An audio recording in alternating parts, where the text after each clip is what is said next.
My pleasure to introduce the first senior speaker, Jacob Lee.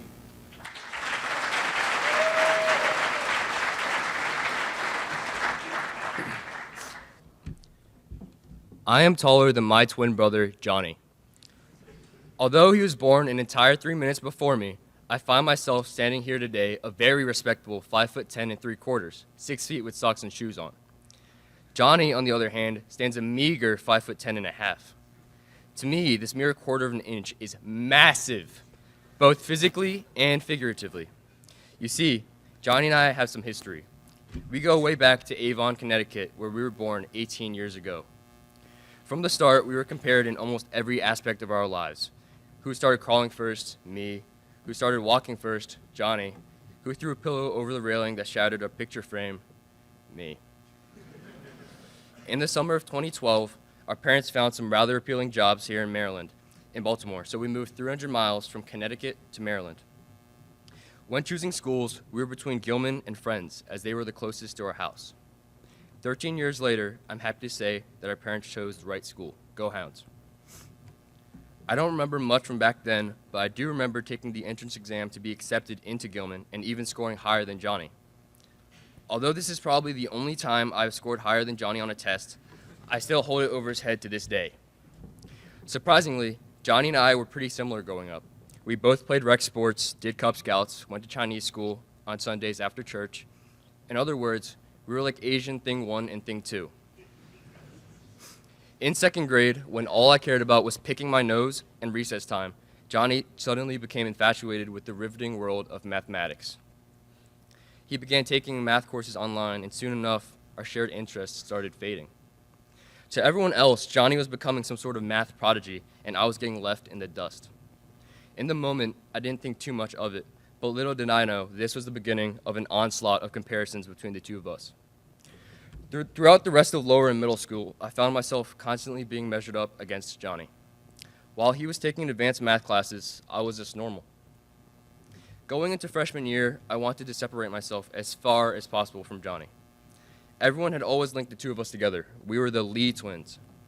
I wanted myself to be distinct in a way so that people wouldn't think of me just as the less intellectually gifted brother. To me, the polar opposite of someone like Johnny, an overachieving perfectionist, is exactly what you think it is. An athlete, a jock, a freshman's worst nightmare in the hallway, whatever you want to call it. I decided to do exactly just that. I wanted to be a recruited student athlete that would play a sport in college. So, like many others, I decided I would be recruited for arguably the fastest sport on 2 feet. Squash. Sorry, relax, guys, it's not even close. So while Johnny had his sights set on getting into a top university, I spent my time trying to be recruited by a Division III NESCAC school. Meanwhile, I found myself caught in the inevitable comparisons that come with being a twin. In my opinion, being a twin is a unique adventure, one that intensifies comparison in a way that regular siblings just don't experience. With regular siblings, there's usually an age gap, different interests and activities, and sometimes even different schools, allowing them to discover their identities relatively unaffected by each other. However, when you're a twin, it's hard for people not to compare you. I mean, you're the same age, in the same grade, often in the same classes, and in our case, in the same school for 13 years. People naturally assume you must be similar in personality, skills, and strengths, just because you were brought up in the same environment. From my experience firsthand, this couldn't be further from the truth. What others saw as a friendly chirp or a simple comparison felt like a stab at my ability to succeed. It wasn't just friendly competition, it was a constant measuring stick of who was better, smarter, or more successful. Look, I'm not exactly a slouch, but when your twin brother is the top scholar of your grade and gets perfect scores on test after test, it's easy to feel like you're living in someone else's shadow. There's this quote by Theodore Roosevelt that goes something like, "Comparison is the thief of joy." Well, let's just say I learned that the hard way. Getting called a dumber brother by friends, feeling like a sidekick, and having my insecurities slowly turn into reality, it all started to get to me. However, the comparison didn't stop with Johnny. Once I started comparing myself to him, I started doing it with my friends and classmates. I'd see their perfect test scores, goated accolades and activities, their ability to balance everything so easily, and I wonder why I couldn't do the same. It felt like no matter how hard I tried, I was always coming up short, always playing catch up, never quite succeeding like I wanted to. And because I was so used to being less smart than Johnny, I started looking for ways to make myself feel better. I did this by comparing myself to my friends, but this time, I was the one looking for the upper hand. Maybe I was better at squash, maybe I had better grades, maybe I was funnier. But the truth is, this way of thinking didn't make me feel any better. It just reinforced a cycle of comparison, leading to more insecurities. Instead of building my own confidence, I was tearing myself and my friends down by constantly measuring my worth against others. I leaned into the role people gave me, the jokester, the prankster, the kid sitting in the sink in Mr. Morrison's chemistry class. It was easier to embrace this identity than to chase an impossible standard. I avoided giving 100% all the time because deep down, I feared failing, and worse, being compared to Johnny and everyone else around me. The more I compared, the more my insecurities grew, and the more I felt stuck in a role I hadn't even chosen for myself. But what I realized is that Johnny and I aren't competing against each other. We complement each other. There is no such thing as being perfect. Everyone has their individual strengths and weaknesses. Harness your strengths, acknowledge your weaknesses, and admire and learn from others. Instead of constantly comparing myself to Johnny, I decided to adopt some of his habits and the ways he approached his academics.